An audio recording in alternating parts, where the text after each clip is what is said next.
আজিমপুর গ্রামে বলাই নামে এক ছেলে তার মা চন্দ্রার সাথে বাস করত। তার বাবা ছিল না, কিছুদিন আগেই তার বাবা মারা গেছে, তাই পরিবারের অবস্থা এখন ভালো ছিল না। তারা না খেয়ে দিন কাটাত। চন্দ্রা ছেলে বলাইকে প্রতিদিন জঙ্গলে কাঠ কাটতে পাঠাতো। কাঠ কেটে যে টাকা পেত তাই দিয়ে তাদের সংসার চলত। নে বাবা যা, একটু দেরি হয়ে গেল। আজকে পান্তা ভাতের সাথে গুড় দিয়েছি, তোর ভালো লাগবে। ঠিক আছে মা, আমি যাচ্ছি তাহলে।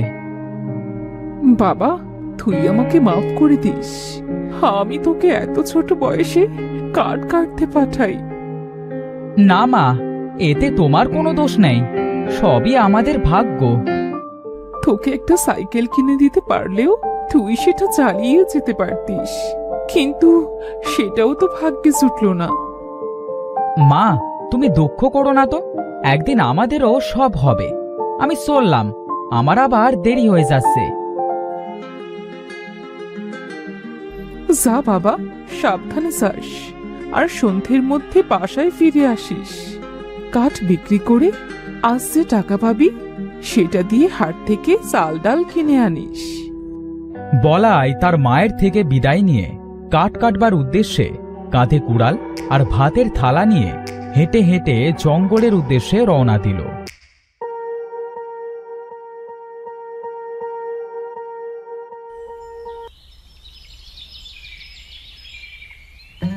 আজ মনে হচ্ছে একটু বেশি গরম পড়েছে। খাবার জন্য যেটুকু পানি এনেছি মনে হচ্ছে না কুলাবে।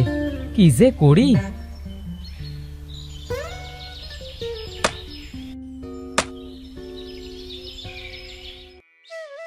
তুমি এত তাড়াতাড়ি আমাদের কেন ছেড়ে চলে গেলে? জানো আমরা কত কষ্টে আছি, কত দুঃখে দিন পার করছি।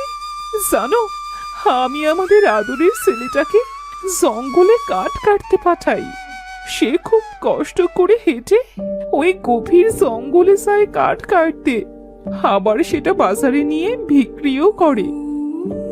এই কি ভাবি, তুমি এখানে কাঁদছো? তুমি এখনো প্রতিদিন কেন কান্না করো ভাবি? সবাইকে তো একদিন যেতেই হবে। কি আর বলবো বলো, আমার ছেলেটাকে দেখেছো কত কষ্ট করে। ভাগ্যের লেখা কোনোদিনও মোছা যায় না, এটাই তোমাদের ভাগ্যে ছিল ভাবি, যা মেনে নিতেই হবে। তুমি যদি এভাবে কাঁদো তো তোমার ছেলেটা তো আরো বেশি ভেঙে পড়বে। হ্যাঁ তুমি ঠিকই বলেছো, আমি আমি আর কাঁদবো না। এবার আমি শক্ত হব, আমি মেনে নেব সবটা। তিনি আমাদের ছেড়ে চলে গেছেন, তিনি মারা গেছেন। এখানে বেশ রোদ, একটু গভীর জঙ্গলের দিকে যেতে হতো। এখানে কাঠ কাটতে হার্ট ফেল করতে হবে। খুব ক্ষুধা পেয়েছে, কি যে করি। এখনো দুপুরও হলো না, এত তাড়াতাড়ি খেলে সারাদিন কি কাজ করব? না, এখানে এভাবে থাকা যাবে না।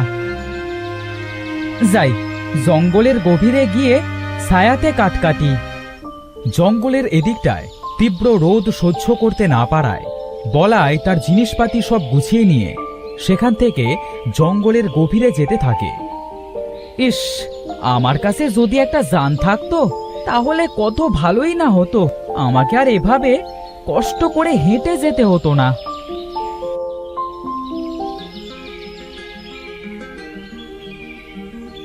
এখানে বেশ ছায়া আছে, এখান থেকে আজ কাঠ কাটি। কাঠ কাটবার মতো ভালো গাছও আছে। বলাই তার খাবার আর পানি রেখে সেখানে কাঠ কাটতে শুরু করলো।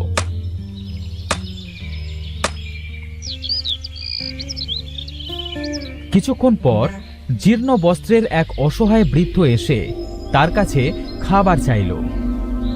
বাবা, আমি খুব ক্ষুধার্ত, আমাকে কিছু খেতে দেবে? খাবার খাবেন? আপনি এই ঘন জঙ্গলে কি করছেন? এই জঙ্গলই আমার বাস। দাও না বাবা, কিছু খাবার দাও না।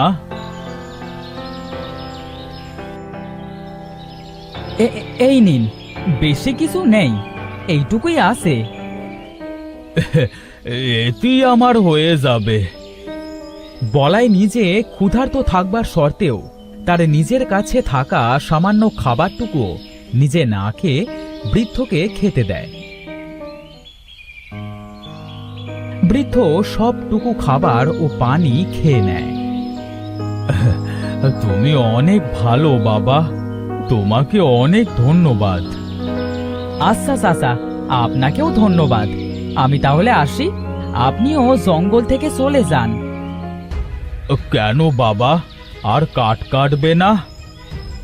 না চাচা, আমার আজকে একটু তাড়া আছে, কাঠ নিয়ে আবার হাটে যেতে হবে। বলাইয়ের খুব খিদে ছিল, যেহেতু সে বৃদ্ধকে খাবার দিয়ে দিয়েছে, তাই সে কাজ শেষে খাবার খেতে পারবে না। সেই জন্য সে বাড়িতে তাড়াতাড়ি ফিরে আসবার সিদ্ধান্ত নেয়। বলাই কাঠ কাঁধে নিয়ে বাড়ির দিকে ফিরে আসতে থাকে। তখন আবার পেছন থেকে বৃদ্ধ লোকটা ডাক দেয়। দাঁড়াও বাবা, আমার কিছু কথা আছে, শুনে যাও। জি বলুন।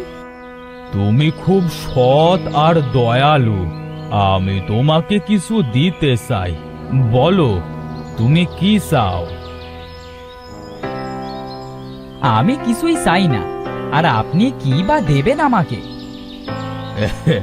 তুমি সেই দেখো না, দিতে পারি কি না।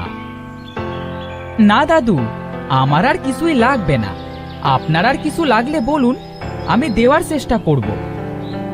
আমি জানি তুমি কি চাও। এই নাও, এই সাইকেলটা রাখো, তোমার কাজে দিবে। এ কি, আপনি আপনার হাতের লাঠি ঘুরিয়ে এই সাইকেলটা কিভাবে আনলেন? আপনি কে? ভয় পেও না, আমি তোমার কোনো ক্ষতি করব না। আমি তোমাকে পরীক্ষা করছিলাম, তুমি আমার পরীক্ষায় পাশ করে গেছো, তাই তোমাকে আমি এই সামান্য উপহারটা দিচ্ছি। আপনি কিভাবে জানলেন যে আমার এখন এই সাইকেলটা খুব দরকার? আমি জানতাম না যে তোমার সাইকেলের দরকার, এটা আমি নিজে থেকেই দিলাম। তোমার অনেক কাজে দিবে, তোমাকে আর কষ্ট করে হেঁটে কাঠ মাথায় করে যাওয়া আসা করা লাগবে না। হ্যাঁ, আপনি অনেক দয়ালু। সৃষ্টিকর্তা আপনার মঙ্গল করুন। আপনি আমার অনেক বড় উপকার করলেন। ঠিক আছে, তুমি যাও তাহলে। বলাই বৃদ্ধের দেওয়া উপহারে খুব খুশি হবে। সে বৃদ্ধকে ধন্যবাদ জানিয়ে সব কাঠ সাইকেলের পেছনে বেঁধে নেবে।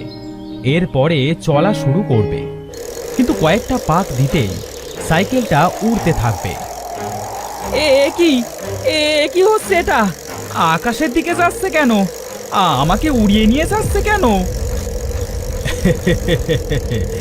এটা একটা জাদুর সাইকেল, উড়ন্ত বাইসাইকেল। ভয় পেও না, তুমি যেখানে নামতে চাইবে সেখানেই নামতে পারবে।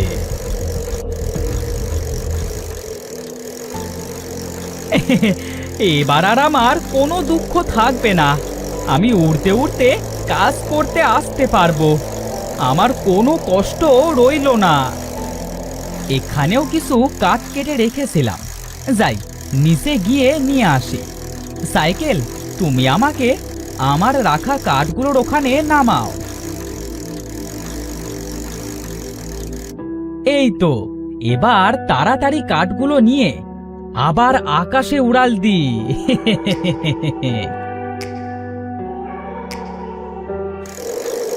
বলাই তার ওই কাঠগুলো সাইকেলে বেঁধে নিয়ে আবার আকাশে উড়াল দেয়। কিছুক্ষণ উড়ে সে তার বাড়িতে পৌঁছায় এবং সেখানে নেমে যায়। তার মা তাকে সাইকেলে উড়ে আসতে দেখে অবাক হয়ে যায়। এ কি বাবা, তুই সাইকেলে করে উড়ে উড়ে আসছিস কিভাবে? আমি কোনো স্বপ্ন দেখছি না তো? না মা, তুমি স্বপ্ন দেখছো না, এটা সত্যি।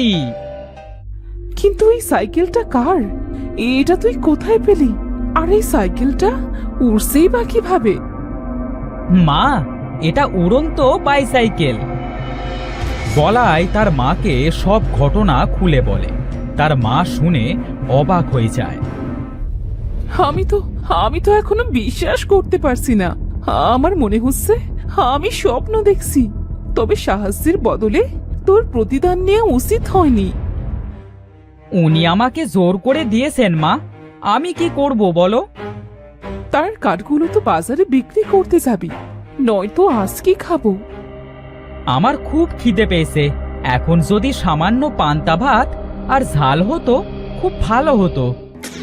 বলাই একথা বলবার সাথে সাথে তার সামনে পান্তা ভাত আর ঝাল চলে আসে। সে অবাক হয়ে যায়, বুঝতে পারে উড়ন্ত বাইসাইকেল ওড়বার সাথে সাথে সব চাওয়াও পূরণ করে। মা, আমাদের আর কোনো দুঃখ থাকবে না। এই উড়ন্ত বাইসাইকেল আমাদের সব চাওয়া পাওয়া পূরণ করে দেবে। তুই সত্যি বলছিস? দাঁড়াও, দেখছি। উড়ন্ত বাইসাইকেল, তুমি আমাদের ভাঙা ঘরটাকে ভালো করে দাও আর কিছু ভালো খাবার দাও।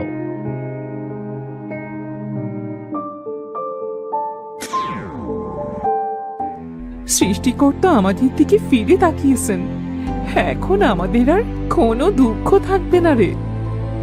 এখন থেকে আমরা গ্রামের সব দরিদ্র মানুষকে সাহায্য করব আর নিজেরাও ভালোভাবে খেয়ে পড়ে বাঁচতে পারবো।